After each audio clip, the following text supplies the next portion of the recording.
আসসালামু আলাইকুম, কেমন আছেন সবাই? আলহামদুলিল্লাহ, আমি অনেক অনেক ভালো আছি। প্রিয় এইচএসসি এবং আলিম শ্রেণীর শিক্ষার্থী বন্ধুরা,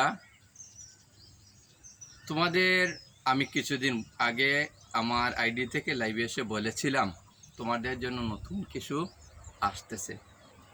আলহামদুলিল্লাহ, আমি এই কয়েকদিনে তোমাদের জন্য এমন কিছু তৈরি করে রেখেছি যেগুলা তোমরা দেখলে বা শুনলে অবাক হবে। অর্থাৎ এই তোমাদের আইসিটি এর শুরু থেকে এখন পর্যন্ত, অর্থাৎ 16 সাল থেকে 24 সাল পর্যন্ত যে সকল প্রশ্ন পরীক্ষায় এসেছে বহু নির্বাচনী, সবগুলি প্রশ্নকে আমি একত্র করে রেখেছি উত্তর সহ।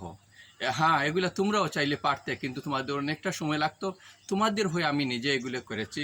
আমি উত্তর সহ তোমাদের ধারাবাহিকভাবে এগুলো দেব। সর্বপ্রথম আমি আজকের পর্বে তোমাদের 2016 সালের প্রথম অধ্যায় থেকে যে সমস্ত বহু নির্বাচনী প্রশ্ন এসেছে সেগুলো নিয়ে তোমাদের সাথে আমি আলোচনা করব, উত্তর সহ সেগুলোকে তোমাদের দিয়ে দেব।